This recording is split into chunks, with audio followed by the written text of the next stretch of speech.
오늘 저는 진정한 예수님의 사역이란 제목으로 여러분과 함께 언어를 나누고자 합니다. 사람들은 예수께서 이 세상에 오신 진실한 목적이 어디에 있는 것일까 마음속에 깊이 생각을 해봅니다. 여러분, 어떠한 지도자라도 타인을 지도하고 인도하기 위해서는 그 지도 이념이 분명해야만 하는 것입니다. 어느 지도자라도 그가 지도자로서의 입신 출세를 하려면 자기가 어떠한 지도 이념을 가지고 사람들을 더 잘 살고 향상된 삶을 살게 하겠다는 이와 같은 철학이 분명히 있어야만 되는 것입니다.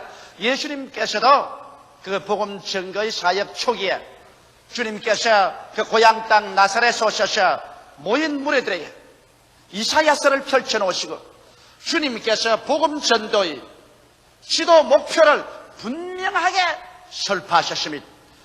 그리고 예수님께서 어떠한 사명으로 이 땅에 오셔서 우리 인류를 위해서 일하겠다는 그 지도 목표를 주께서 밝고 환하게 말씀하실 뿐 아니라 이제 예수님의 일생을 통해서 그 걸어간 발자취가 주님께서 발표하신 그 지도 이념과 조금도 다름이 없이 실천되었다는 것을 우리에게 밝혀 보여주고 있는 것입니다. 이렇기 때문에 예수님의 지도 이념을 알려고 하면 그 말만 읽지 말고 예수님의 일생의 사역을 통해서 그 지도 이념이 어떻게 전개되었는가 이 사실을 알아볼 때 우리는 밝히 주님께서 무엇 때문에 이 땅에 오시는가를 깨달아 알 수가 있게 되는 것입니다. 예수님께서는 나사렛 회당에 모인 무리들에게 먼저 복음 증거의 사명에 관해서 분명하게 말씀하셨습니다. 첫째로 그런 말씀하기를 내가 이 세상에 온 것은 가난한 자에게 복된 소식을 전하기 위해서 왔다고 그와 같이 말씀하신 것입니다.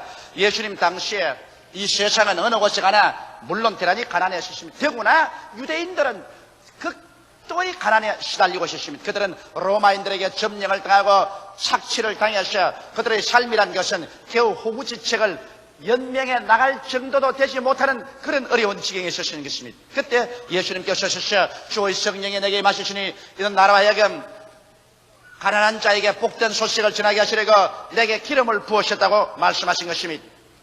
그런데 오늘날 사람들은 이 성경 구절을 어떻게 해석하냐면 예수께서는 가난한 사람들에게 삶의 부여를 나누어 주기 위해서 주님께서 국가적으로 사회적으로 정치적으로 제도를 개혁해서 그렇게 해서 부의 공평한 분배를 도모하도록 그렇게 하라고 명령하신 것이다.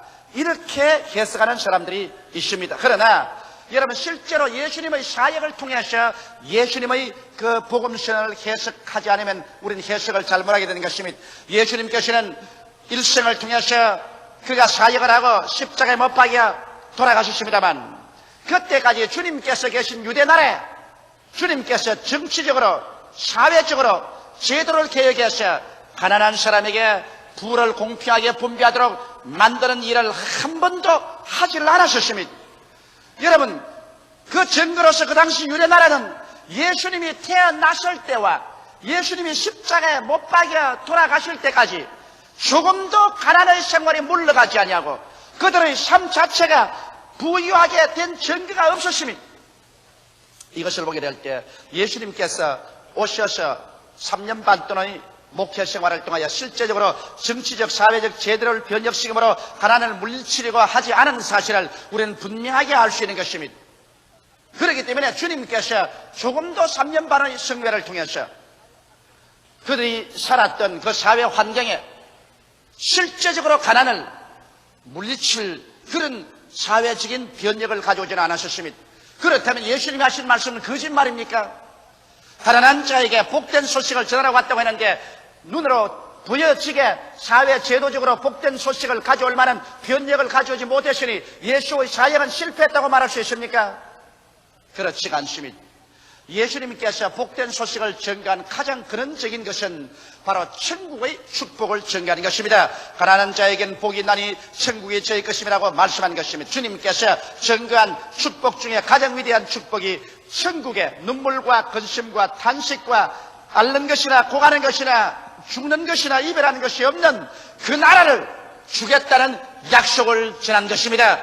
오늘 세상에서 배부르고 세상에서 부귀와 영화를 누리는 사람들은 천국을 원하지 않습니다. 여기가 좋사오니 여기에서 영원히 살겠습니다는 이런 마음의 자세지, 내일에 대한 어떠한 간절한 바람이 없습니다. 현재 웃고 현재 배부르고 현재 만족하고 있기 때문에 미래에 대한 그러한 기대와 요청이 없는 것입니다. 그러나 현재 배고프고 현재 울고 현재 가난한 사람에게는 현재 안주할 것이 없고 만족하지 않기 때문에 미래에 대한 기대가 간절히 가슴속에 꽉 들어쳐야 되는 것입니다. 이렇기 때문에 예수님께서 이 가난한 자들에게 장차 주님이 다가올 천국에 대한 설교를 할 때 이 사람들은 기쁘게 마음문을 열어놓고 이 복음을 받아들인 것입니다. 이렇기 때문에 주님께서 장차 오실 세계는 이 세상에서 마음이 가난한 자, 육신이 가난한 자, 생활이 가난한 자, 환경이 가난해서 갈급하게 무엇으로 더 나은 세계를 찾고 있는 그런 사람들에게 주기 위해서 찾아오신 것입니다. 오늘날 또 우리가 예수의 복음을 전개해보면 현재 배부르고 현재 웃고 현재 잘 사는 사람들, 예수의 복음에 대해서 관심을 기울이는 사람 지극히 적습니다. 그러나 현재 배고프고 가난하고 울고 헐벗은 사람들에게 예수 그리스도의 복음을 전개할 때 저는 마음문을 열어놓고 즐겁게 이 복음을 받아들이고 있는 것입니다. 그뿐 아니라 예수님이 가난한 자에게 복된 소식을 전하였다는 것은 주께서 이 땅에 오셔서 십자가에 고난당하심으로 말미암아 가난과 저주를 몸소 당신께서 청산하실 것을 약속하신 것입니다. 정치적 제도적 변혁을 가지고서 부의 공평 분배를 가져오는 이와 같은 세상적인 방법으로 가난을 퇴치했다는 것이 아니라 주님께서는 그런적으로 가난과 저주를 십자가에서 대속해버림으로 말미암아 믿음으로 인하여 하나님께서 하늘문을 열고 축복을 해주심으로 가난을 물리치겠다고 약속하신 것입니다. 이렇기 때문에 그리스도는 3년 반 동안의 생활 동안 그런 지극히 가난에 찌들어진 삶을 살아간 것입니다. 예수 그리스도께서는 친히 말씀하기를 여우도 굴 있고 산새도 들집이 끝만 인자는 머리 둘 곳이 없다고 말하셨습니다. 그는 문전 글씨가다시피 이 동리에서 저 동리로 이 도시에서 저 도시로 유랑방랑하면서 살았었습니다. 성경은 분명하게 예수 그리스도의 생애에 대해서 말씀하기를 그리스도께서 우리를 위하여 가난하게 되셔 그 가난하심으로 인하여 우리로 부유케 하기 위해서 그렇게 했다고 강조하고 있는 것입니다. 이러므로 예수님의 삶의 전체는 바로 가난에 찌들린 삶이었지만은 그 가난에 찌들린 삶을 통하여 우리에게 복된 소식을 전하려고 오신 것입니다. 주님께서 내가 너희 가난의 모든 삶을 대신 길머치고 대속함으로 말미암아 나를 통해서 그 나라와 그 일을 구하는 자에게 이 모든 것을 더하여 주겠다는 은총을 약속하신 것입니다. 그뿐 아니라 여러분이 너무나 잘 아시피 십자가에 못 박여서 우리를 위하여 저주를 받은 바되사 율법의 저주에서 우리를 속량하심으로 말미암아 예수 안에서 아브라함의 복이 우리에게 임하게 하는 이와 같은 역사를 주님께서 베푸신 것을 우리는 잘 알고 있는 것입니다. 이것이 바로 예수님께서 가난한 자에게 전달하신 복된 소식인 것입니다. 예수님은 이 소식을 우리가 듣고 그리고 마음속에 믿음을 가지고 그래서 절망과 좌절과 저주와 패배의식에서 벗어나셔 주님께서 우리에게 축복을 명하셨고 저주를 해방하였으므로 적극적이고 긍정적이며 창조적이고 더 나은 내일을 가져오는 위대한 믿음을 가지고 살아갈 수 있도록 신념을 넣어주신 것입니다. 이러한 믿음을 가지고 우리가 주님 중심으로 살고 기도할 때 우리의 축복은 하늘문을 여시고 하나님께서 부어주심으로 말미암아 우리의 삶 속에 모든 것이 형통할 수 있도록 만들어주시는 것입니다. 역사를 통해서 보일할 때 그리스도의 복음 증거의 사역이 한 곳마다 가난이 물러가고 생활에 부유가 다가온 것을 알 수 있는 것입니다. 복음이 증거되자 미신과 무지가 물러가고 과학적인 발전이 다가왔었습니다. 하나님의 자녀로서의 평등과 민주를 가져오는 정신적인 위대한 자원이 적어졌었으며 또한 자연과 환경의 주인의식이 주어졌습니다. 미신으로 말미암아 자연 환경에 짓눌려 살지 않고 복음이 증거되자 말자 우리는 이 모든 자연의 주인이라는 담대한 의식이 주어졌으며 과학적인 발명과 발견을 가져오게 되고 인간의 존엄성을 깨달아서 우리 한 사람 한 사람이 하나님의 형상과 모양대로 지음받았기 때문에 천하보다 인간의 생명이 귀한 것을 깨달아지는 사상을 사람들 마음속에 넣어주신 것입니다. 이를 통해서 축복의 영 성령이 역사하심으로 주를 믿는 백성마다 머리가 되고 꼴이 되지 아니하고 위에 있고 아래 내려가지 아니하고 남에게 구워줄지라도 굳지 아니하는 이와 같은 역사적인 증거를 나타내 놓은 것을 우리가 알 수 있는 것입니다. 이 세상에 가장 뚜렷한 증명은 역사적인 증명을 능가할 수 없습니다. 예수 그리스도의 복음이 증가한 그 나라마다 여러분 역사적으로 가난을 물리치지 아니한 나라가 한 나라도 없습니다. 그리스도의 복음을 받아들인 나라치고 역사적으로 가난에 찌들어지고 헐벗고 굶주려서 패배한 나라가 어디에 있는지 여러분 역사적으로 한번 찾아보시기 바랍니다. 이러므로 진실로 예수 그리스도의 사역은 그리스도의 십자가의 고난을 통해서 여러분과 내가 태고로부터 짓밟혀온 가난과 저주에서 속량시켜주고 해방시켜주는 위대한 믿음을 우리에게 허락하여 주시는 것입니다. 이것이 바로 그리스도의 사역의 가장 위대한 출발의 메시지인 것입니다. 둘째로 예수님께서는 포로된 자에게 자유를 주기 위해서 오셨다고 말씀한 것입니다. 그런데 그 당시에 보면은 로마의 정치적인 포로가 수없이 많았습니다.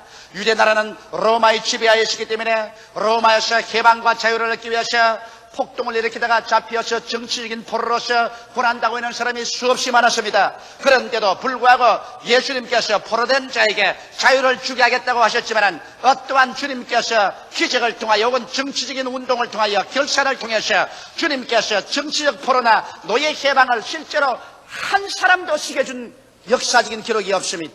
심지어는 예수를 전가하던 세례 요한까지라도 헤로데에게 잡혀서 감옥에 들어가실 때 예수님은 세례 요한을 해방시켜 주지 않았던 것입니다. 그럼 예수께서 말씀한 포로된 자에게 자유라는 것은 그러면 정치적인 그렇지 않으면 노예 해방도 아닌데 무슨 자유를 말하는 것입니까? 예수께서 말씀한 자유라는 것은 여러분 영적인 정신적인 차원에서의 자유를 주님께서 전파해 주신 것입니다. 예수님께서는 포로된 자에게 자유를 전하였다고 말씀했는데 그리스도의 행적을 통해서 보게 될 때 정치적 포로나 노예 해방은 안시했을지라도 주님은 가는 곳마다 마귀에게 포로된 자를 놓아준 사실을 우리는 알 수 있는 것입니다. 주님은 처처에 마귀에게 포로된 자를 놓아주신 것입니다. 그라사인 지방에서 군대 마이야 잡혀서 온 처자를 다 버리고 공동묘지에 가서 돌로서 자기 몸을 치고 찢으며 주야로 고함치고 있는 사람, 이 사람을 주님께서는 예수 그리스도께서 친히 오셔서 놓아주셔서 정결한 사람으로 만들어주시고 부모 처자 있는 곳으로 돌아가게 만들어준 것입니다. 오늘날도 주님께서는 포로된 자에게 자유를 주시기 위해서 원수 마귀에게 잡혀서 포로되어 고생하는 사람들을 놓아주시는 역사를 베풀고 계시는 것입니다. 주님은 또한 죄악에서 해방시키는 일을 하셨습니다. 사람들마다 이 세상에서 하나님을 대하여 사회를 대하여 자기 양심에 죄를 짓고 죄악으로 묶여서 고민하는 사람이 얼마나 많습니까? 누가 인간의 이 죄악의 정죄의식에서 놓아줄 수 있겠습니까?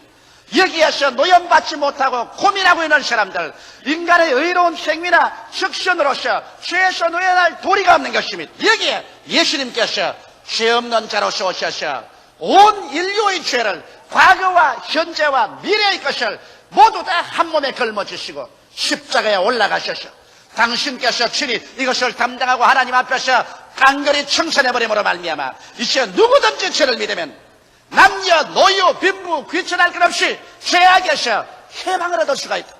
이래서 진실로 예수 앞에 나와서 회개하는 자마다 죄에서 해방을 얻는 이와 같은 해방을 허락해 주신 것입니다. 뿐만 아니라 주님께서는 절망에 처한 자에게 해방을 주신 것입니다. 이 세상에 살면서 우리는 수없이 많은 경우에서 절망합니다. 우리의 삶에서 절망하여 살 길이 아득할 때 주님께서 오셔서 우리에게 영원한 소망과 함께 이 땅에서 하나님을 사랑하는 자, 곧 그 뜻대로 부르심을 입은 자들에게는 모든 것이 합력하여 선을 이루는 그 위대한 진리를 깨닫게 하시고 기도하게 해주심으로 말미암아 절망의 포로에서 해방 얻게 해주시는 역사를 하는 것입니다. 예수님께서 포로된 자에게 자유를 주겠다는 것은 진실로 우리의 영적인 세계 또 우리의 정신적인 세계 속에서 참된 자아가 마귀와 죄악과 절망에서 해방을 얻어 참 삶을 얻게 하는, 여기에 주님께서 주안점을 주시고 역사하여 주신 것입니다. 셋째로 주님께서는 눈먼 자에게 다시 보게함을 전하기 위해서 왔다고 말한 것입니다. 주님의 사역 가운데 보면은 실제로 눈먼 자를 고치신 일이 많습니다. 제가 오랄 로버트 목사님 그 대학에 가서 오랄 로버트 목사님과 같이 앉아서 오랜 시간 같이 이야기를 했었습니다. 근데 오랄 로버트 목사님이 당신의 눈을 이렇게 가르치면서, 조 목사님 내 눈 안 보라고, 내 이 왼눈이 실명을 해버리고 말이야. 세계적인 신유의 종인데도 불구하고 눈이 실명을 해. 그래서 이 눈이 안 보여서 하나님께 눈을 고쳐달라고 기도하니까 환상 가운데 눈이 크게 나타나고 눈 구조를 완전히 보여주시더랍니다. 그러면서 하는 말씀이, 이 눈이란 것은 이 세상의 유기물질, 무기물질들이 합쳐서 이렇게 섬세하게 눈이 이루어졌다. 그러므로 내가 성령의 능력과 기적으로도 눈을 고칠 수 있지만은 또 나의 종들의 손을 통해서, 이술을 통해서도 눈을 고칠 수가 있다. 그러므로 너는 요번에 병원에 가서 이술로서 눈을 고쳐라, 그렇게 말씀하더랍니다. 그래서 그는 하나님께 기도하고, 그리고 성령의 도우심을 받아 병원에 가서 이술로서 눈 수술을 받고, 그 다음 하나님께 기도하고 성령의 은총을 받아서 눈을 완전히 회복했다고 그렇게 저에게 간증하는 것을 들었었습니다. 그런데 하나님께서는 오늘날 이술을 통해서도 눈을 고치거니와 또 순수한 성령의 능력으로 눈을 고치기도 합니다. 이번 이스라엘에 여행을 간 여행단 중에 한 사람의 이야기를 들었습니다. 이스라엘로 여행을 가기 전에는 눈이 안 보였는데 그의 소원이 실로암에 가서 꼭 눈을 씻고 난 다음에 병이 나을 것을 믿고서 장님인데 따라갔었습니다. 그래서 그 관광단에서 실로암에 갔을 때 그 손을 잡고 가서 실로암의 물에 눈을 씻고 난 다음에 진짜로 눈이 떠버리고 말았었어요. 그래서 그 눈 뜬 사람의 간증을 듣고 내가 아주 감격을 느낀 적이 있습니다. 주님께서는 실제로 수많은 사람들의 눈을 뜨게 해주신 것입니다. 그러나 육신적인 눈을 뜨게 한 것은 그렇게 많지는 않지만은 죽게 나오는 사람에게 무엇보다도 주님은 영적인 눈을 뜨게 해주신 것입니다. 육신의 눈은 떠도 70년, 80년이면 이 세상을 사라지지만은 여러분, 영적인 눈을 뜨지 못한 사람은 이 세상의 부귀영과 공명을 다 누렸다 하더라도 사람이 살면 70이요 강건하면 80이 되어 이 세상 삶이 종교에 취하게 될 때 그런 영원한 지옥으로 버림을 당하고 마는 것입니다. 피할 수 없는 운명입니다. 사람이 한 번 나서 죽는 것은 정한이지요, 죽고 난 다음에는 심판이 있습니다. 누가 우리의 어두운 눈을 떠서 어디서 와서 무엇 때문에 삶이 어디로 가는 것을 보게 해줄까요? 예수께 나오지 않고는 영의 눈을 뜰 수가 없습니다. 예수께 나올 때 주님께서 신이 우리 영의 어두운 눈을 떠주셔서 영생을 넣어주시고, 그래서 우리 위해서 예비한 새하늘과 새 땅과 새 예루살렘을 보게 하시고 영생을 바라보게 하시는 것입니다. 바로 눈먼 자에게 다시 보게 하는 주님의 역사는 오늘날 글자를 못 읽는 사람에게 글을 가르쳐서 문명의 눈을 떠주게 하는 이런 역사가 아니라 실제로 기적으로 장님의 눈을 뜨기도 하고 영적인 눈을 떠서 영원한 세계를 보고 구원받게 해주시는 것입니다. 넷째로 주님께서는 나는 눌린 자를 자유케 하기 위해서 왔다고 말한 것입니다. 사람들은 이 말씀을 인용해서 예수님은 정치적인 압제에서 놓인 사람을 자유케 하고 경제적인 압제에서 놓인 사람들을 해방시켜주고 종교적인 압제에 놓인 사람들을 자유케 하는 일을 하기 위해서 왔다. 그러므로 예수님의 사상을 통해서 우리는 정치적 압제와 경제적 종교적 압제에서 해방을 얻기 위해서 폭력으로라도 일어나서 대항해야 된다고 말하는 사람이 있습니다. 그러나 예수님의 그 선언과 함께 그리스도의 사역을 통해서 보게 될 때 예수님은 3년 반 동안의 사역을 통해서 정치적이나 종교적 경제적 압제에 있는 사람들을 폭력으로 대항해서 그것을 해방시키고 자유를 주려고 한 일을 한 적은 한 번도 없었습니다.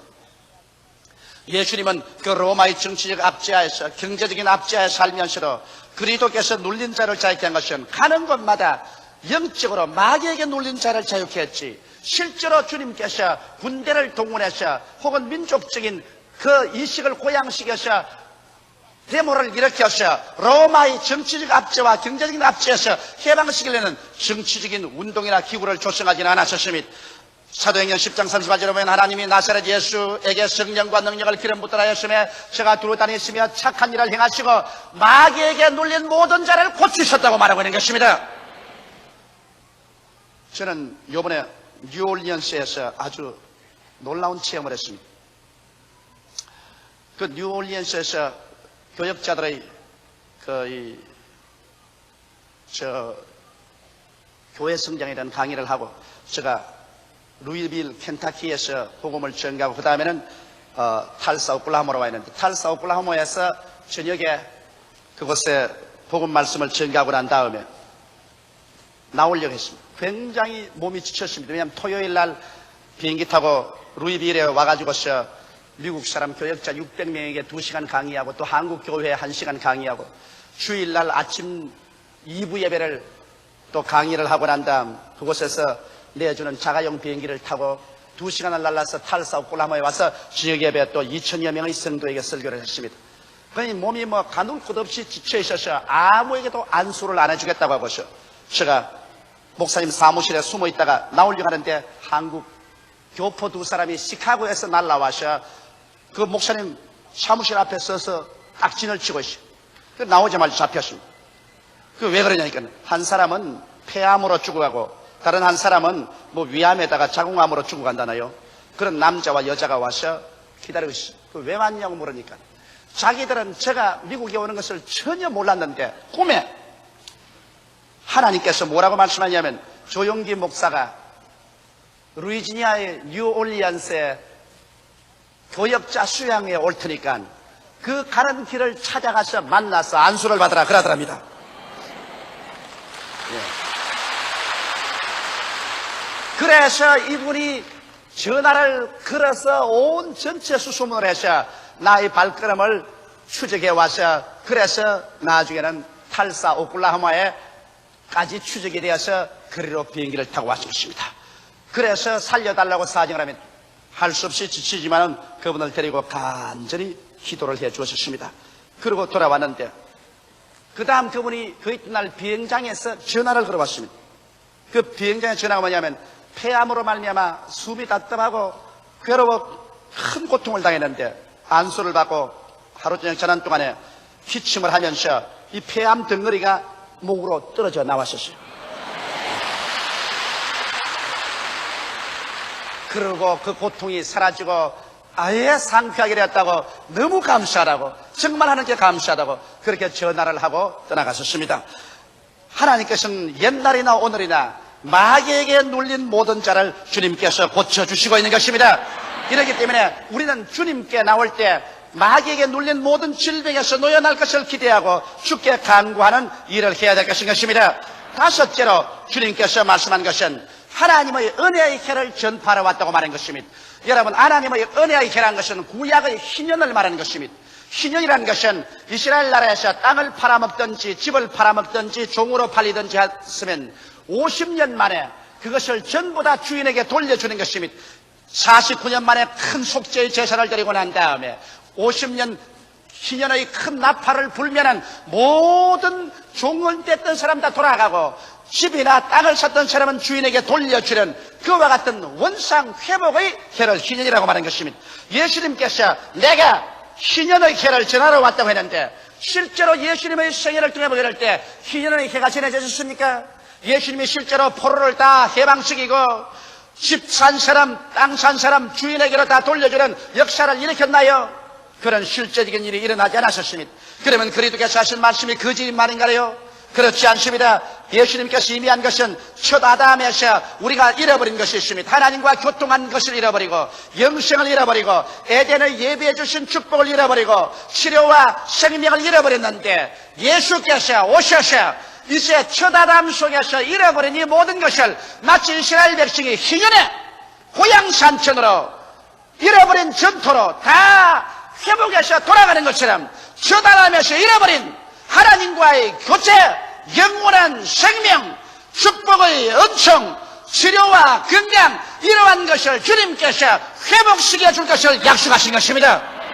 이러므로 이것은 물질적인 것보다도 영적인 희년을 주님께서 이미 한 것입니다. 내가 온 것은 은혜의 해를 전하기 위해서 왔다고 말하는 것입니다. 이러므로 오늘날에 와서 이제 예수 믿는 우리는 은혜의 해 속에 서 있는 것입니다. 하나님과 교통을 잃어버리고 마귀에게 묶였던 우리들이 이제는 회개하고 하나님과의 교통으로 들어가서 하나님을 아버지로 모시고 살 수 있는 그러한 곳에 들어왔으며, 에덴에서 주님께서 아담과 하와를 위하여 예비해 주었던 그 은총과 축복, 그 속에 우리도 들어오게 된 것입니다. 하나님이 자기를 사랑하는 자를 위해서 예비해 놓은 모든 것을 눈으로 보지 못하고 귀로 듣지 못하고 마음으로도 깨닫지 못했던 것 같으니라. 그러나 성령이 모든 것을 우리에게 보이셨다고 말한 것처럼 이제 오늘 신년의 해에는 하나님께서 예수 안에서 우리에게 모든 것을 예비해 주시고 그 예비하는 은총에 들어가는 그러한 시대에 우리가 살고 있는 것이며, 신년은 우리가 잃어버린 건강과 영원한 생명을 우리 주 예수 그리스도 안에서 우리가 받아서 누릴 수 있는 축복 속에 들어오게 된 것입니다. 이것이 바로 예수 안에서 하나님의 은혜의 해를 주님께서 허락해 주신 것입니다. 그러므로 보라, 지금이 은혜 받을 만할 때요, 지금이 구원의 날인 것입니다. 예수님의 복음 선포는 인간적이 아닌 성령의 능력 안에서 이루어지는 것이고, 집단적이고 사회적이며 국가적인 것이 아닌 개인적인 체험 안에서 이루어지는 것입니다. 우리가 집단적이고 사회적이고 국가적인 구원이라는 것은 이 땅에 현재 이루어질 것이 아닙니다. 이는 주께서 호령과 천사장의 고함과 하나님의 나팔로 진야으로 쫓아 강림하실 때, 그때 주 안에서 죽은 자들이 먼저 일어나고 살아남는 우리들도 변화되고 주님께서 천년왕국을 이루셨을 때, 그때 집단적이고 사회적이고 국가적인 구원이 이루어지는 것이요, 세계적인 구원이 이루어지는 것입니다. 그때가 이르기 전까지는 아직 우리가 이 땅에서 행인과 나그네로 살아가는 이상 주님께서 역사하는 구원이란 개인적인 체험 속에서 이루어지는 것입니다. 여러분의 개인이 가난한 자가 축복을 받게 되고, 그리고 포로된 자에서 자유를 얻게 되고, 눈먼 곳에서 다시 보게 되고, 눌린 상황에서 자유를 얻게 되고, 하나님의 은혜를 받는 이 역사가 개인 속에 이루어지는 것입니다. 이러므로 아직까지 이 운동이 사회적으로나 국가적으로나 세계적인 집단적인 차원에서 이루어질 때가 오지 않았었으면, 그때는 주님께서 천년왕국 때 이것이 이루어지는 것입니다. 이러기 때문에 이러한 것은 인간의 사회적인 정치적인 수단으로 이루어질 것이 아니라 성령으로 장차 우리 가운데 이루어질 것입니다. 이러므로 그리스도의 진정한 복음 선언은 여러분 한 사람 한 사람 개인 속에 이루어지는 하나님의 은혜를 말씀하는 것입니다. 기도드리겠습니다. 살아계시고 거룩하신 하나님 우리 아버지, 우리 주 예수께서 우리에게 오셔서 가난한 자에게는 복된 소식을, 포로된 자에게는 자유를, 눈먼 자에게는 다시 보게 함을 전파하고 눌린 자는 자유케 하고 하나님의 은혜의 해를 전파하여 주신 것을 감사드리옵나이다.